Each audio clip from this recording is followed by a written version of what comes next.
Olá, bem-vindos ao PodNutri. Hoje vamos mergulhar fundo em um tema que talvez faça você repensar a sua relação com o açúcar.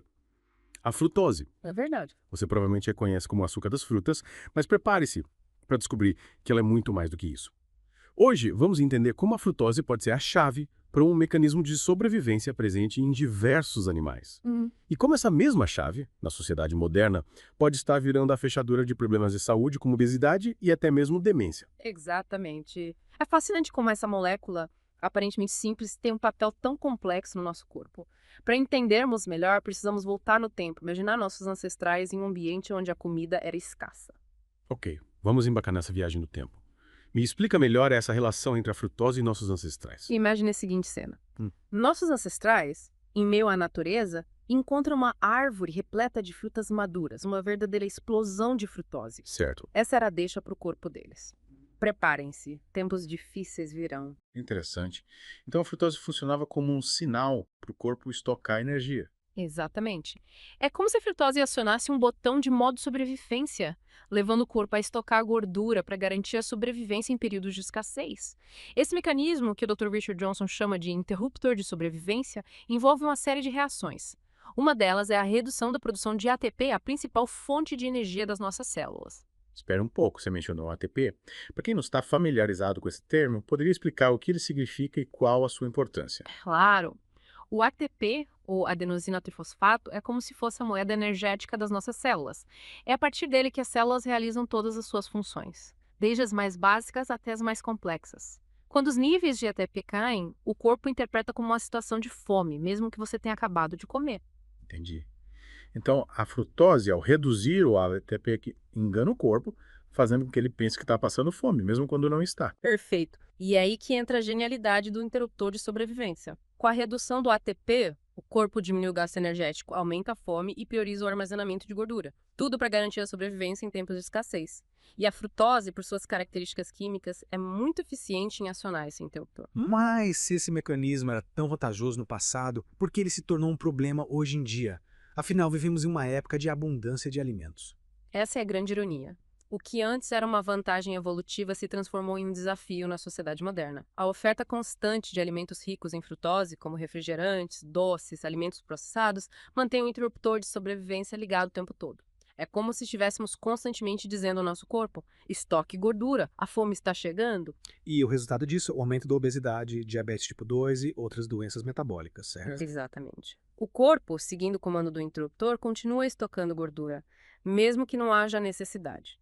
E para complicar ainda mais a situação, o metabolismo da frutose gera ácido úrico como subproduto. E qual o problema do ácido úrico? Ele não é eliminado naturalmente pelo corpo. Sim, mas nós, humanos, temos uma peculiaridade em relação a outros animais. Devido a uma mutação em um gene chamado uricase, perdemos a capacidade de decompor o ácido úrico de forma eficiente. Então nós acumulamos mais ácido úrico do que outros animais. E quais as consequências disso? Exatamente. O acúmulo de ácido úrico agrava ainda mais a redução do ATP, intensificando a ativação do interruptor. Além disso, o ácido úrico está associado à inflamação e ao estresse oxidativo, que são fatores de risco para diversas doenças, incluindo a demência. Uau! Então a frutose não só contribui para o ganho de peso, como também pode estar ligada a problemas sérios como a demência. As pesquisas ainda estão em andamento, mas os estudos apontam para uma forte correlação entre o consumo excessivo de frutose, o aumento do ácido úrico e o risco de desenvolver demência, incluindo a doença de Alzheimer. É impressionante como um mecanismo que antes nos protegia agora pode estar contribuindo para o desenvolvimento de doenças tão sérias. Mas espere um pouco, a frutose que consumimos diretamente através de alimentos e bebidas açucaradas não é a única culpada, certo? Você está certo. Existe outra forma de frutose entrar em cena e é aí que a história fica ainda mais intrigante. Mas isso é assunto para a próxima parte do nosso mergulho. Pelo visto, a frutose ainda nos reserva muitas surpresas. Então não perca a próxima parte do nosso PodNutri, onde vamos continuar desvendando os mistérios desse açúcar e seus impactos na nossa saúde. Retomando a nossa conversa sobre a frutose, você lembra que eu deixei no ar a questão de como esse açúcar pode ser produzido pelo nosso próprio corpo? Sim, fiquei curioso. Você mencionou que não é apenas a frutose que ingerimos diretamente que impacta o interruptor de sobrevivência. Exatamente. E essa descoberta torna tudo ainda mais desafiador quando pensamos em controlar o consumo de frutose. Acontece que nosso corpo pode transformar a glicose, presente em diversos carboidratos, em frutose através de um processo chamado via do poliol. Via do poliol. Parece complicado, poderia explicar melhor esse processo pra gente? Claro, a via do poliol é como uma rota alternativa que o corpo usa para lidar com o excesso de glicose no sangue. Imagine que a glicose é como um carro que precisa seguir por uma estrada principal. Quando essa estrada está congestionada, o corpo desvia o tráfego da glicose para uma via alternativa, a via do poliol. E o que acontece nessa via alternativa? Nessa via, a glicose é transformada em sorbitol, um tipo de álcool de açúcar. E o sorbitol, por sua vez, pode ser convertido em frutose, ou seja, mesmo que você evite alimentos com frutose adicionada, o consumo excessivo de carboidratos, especialmente os refinados, pode levar à produção de frutose dentro do seu próprio corpo. Então, mesmo se eu cortar refrigerantes, doces e alimentos processados, ainda posso estar produzindo frutose internamente se consumir muitos carboidratos refinados. Exatamente.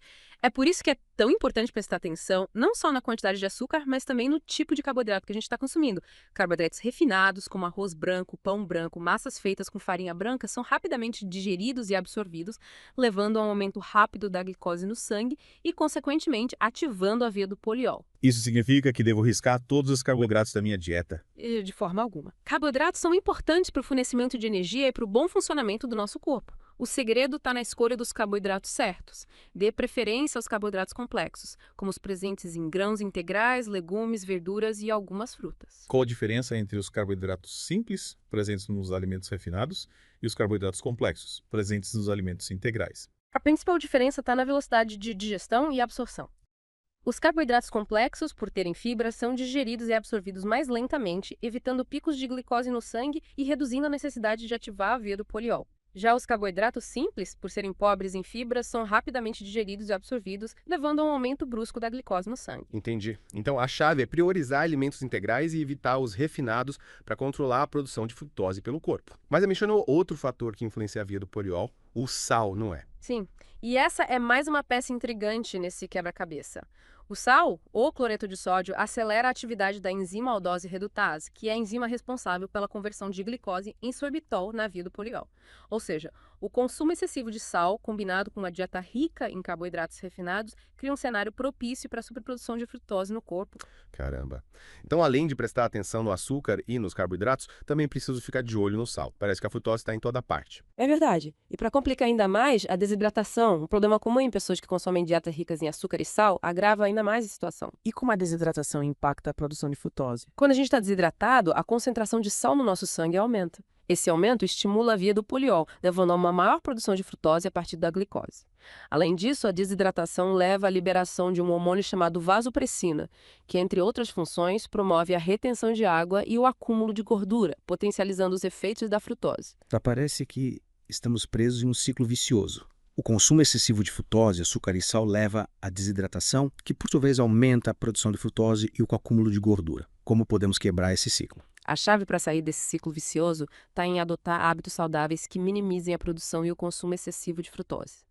Mas isso é um assunto para a próxima parte do nosso PodNutri, onde vamos explorar estratégias práticas para controlar o interruptor de sobrevivência e proteger a nossa saúde. Então, não perca a próxima parte do nosso podcast, onde vamos desvendar os segredos para viver em harmonia com frutose e evitar os seus efeitos negativos. Até lá! Nos últimos episódios, a gente explorou como a frutose, esse açúcar, que parece inofensivo, né, à primeira vista, pode ativar o que chamamos de interruptor de sobrevivência, um mecanismo que em tempos ancestrais era crucial para a sobrevivência, mas que hoje, em um mundo de abundância, contribui para diversos problemas de saúde.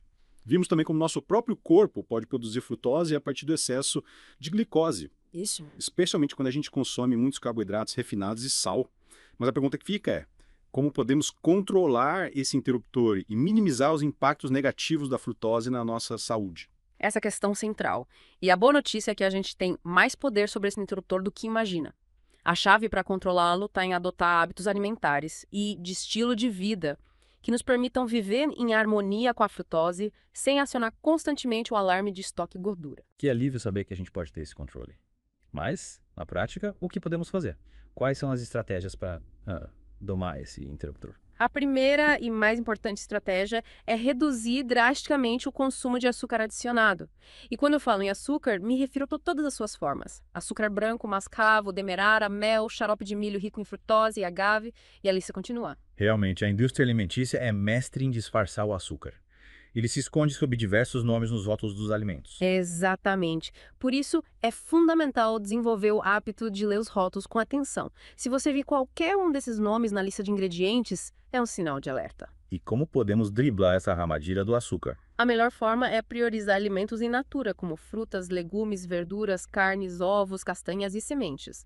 Esses alimentos não contêm adição de açúcar e são naturalmente ricos em nutrientes que o corpo precisa. Falando em frutas, elas não contêm frutose naturalmente. Devemos evitá-las também. As frutas são excelentes fontes de vitaminas, minerais e fibras e não devem ser excluídas da dieta. A frutose presente nas frutas, quando consumida em quantidades moderadas, não representa um grande risco para a saúde. Nosso intestino tem a capacidade de metabolizar uma certa quantidade de frutose sem acionar o interruptor de sobrevivência. Então podemos comer frutas sem medo? Qual seria a quantidade ideal? O ideal é consumir de 2 a 3 porções de frutas por dia, dando preferência às frutas frescas e inteiras e evitando sucos de fruta, pois os sucos concentram a frutose e eliminam as fibras, que ajudam a regular a absorção do açúcar. Entendi.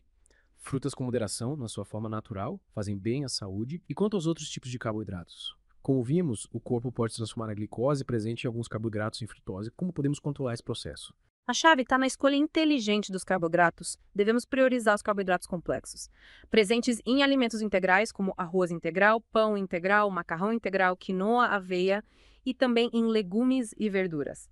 Esses alimentos liberam a glicose no sangue de forma mais lenta e gradual, evitando picos de glicose, e a consequente ativação da via do poliol, que, como vimos, é a rota que leva à produção de frutose a partir da glicose. Então a regra é trocar o branco pelo integral. Arroz integral, pão integral, macarrão integral. Exatamente. Essa simples troca já faz uma grande diferença no controle do interruptor de sobrevivência.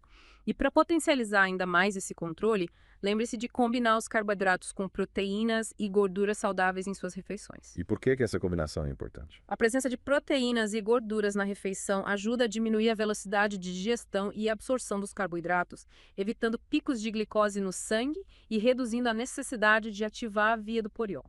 É como se as proteínas e as gorduras atuassem como um freio na absorção dos carboidratos. Perfeito. E não podemos nos esquecer do vilão que agrava a produção de frutose a partir da glicose: o sal. É verdade. Você mencionou que o sal acelera a via do poliol, aumentando a produção de frutose no corpo. Sim, e por isso é fundamental reduzir o consumo de sal, tanto o adicionado aos alimentos durante o preparo, quanto o presente nos alimentos processados. Quais são as dicas para reduzir o consumo de sal no dia a dia? Comece lendo os rótulos dos alimentos processados, optando por aqueles com menor teor de sódio. Na hora de cozinhar, use ervas frescas, especiarias, temperos naturais para realçar o sabor dos alimentos, reduzindo a necessidade de usar sal e, claro, evite o saleiro à mesa. E a hidratação? Qual o seu papel nessa jornada para controlar a frutose? A hidratação adequada é crucial. Beber bastante água ajuda a diluir a frutose no organismo, facilita sua eliminação pelos rins e, principalmente, previne a desidratação que, como vimos, estimula a produção de frutose a partir da glicose. Então, água é vida. E para finalizar, que outros hábitos a gente pode adotar para manter o interruptor de sobrevivência sob controle e viver em paz com a frutose? A prática regular de exercícios físicos é fundamental. O exercício físico aumenta a sensibilidade à insulina, melhora a utilização de glicose pelas células, fortalece as mitocôndrias, as usinas de energia das células e contribui para o controle do peso, combatendo os efeitos negativos da frutose. Estudos mostram que até mesmo atividades físicas moderadas, como caminhadas, yoga, natação, já trazem benefícios significativos para a saúde metabólica. Exatamente. E não podemos nos esquecer da importância de uma boa noite de sono. Durante o sono, o corpo se recupera do estresse do dia, regula os hormônios, incluindo os relacionados ao apetite e ao metabolismo, e realiza diversos processos de reparação. A privação do sono, por outro lado, aumenta o risco de resistência à insulina, ganho de peso, inflamação e amplifica os efeitos negativos da frutose. Por isso, priorizar 7 a 8 horas de sono de qualidade por noite é essencial para manter o corpo funcionando em harmonia. E por fim, mas não menos importante, o controle do estresse também desempenha um papel fundamental. O estresse crônico eleva os níveis de cortisol, um hormônio que contribui para a resistência à insulina, o ganho de peso e a inflamação, piorando os efeitos da frutose. Busque atividades relaxantes que te façam bem. Meditação, yoga, contato com a natureza, hobbies, momentos de lazer. Cuidar da saúde mental é tão importante quanto cuidar da saúde física. Exatamente. E lembre-se, cada pessoa é única e reage de forma diferente à frutose. Preste atenção aos sinais do seu corpo, faça escolhas conscientes e busque o acompanhamento de um profissional de saúde para encontrar a melhor estratégia para você. É como se a gente tivesse um manual de instruções individual para lidar com a frutose. E com as informações certas, podemos fazer escolhas inteligentes para viver com mais saúde e bem-estar. Concluindo nossa imersão no mundo da frutose, esperamos que você tenha aprendido bastante sobre esse açúcar e seus impactos no nosso corpo. A informação é o primeiro passo para a mudança.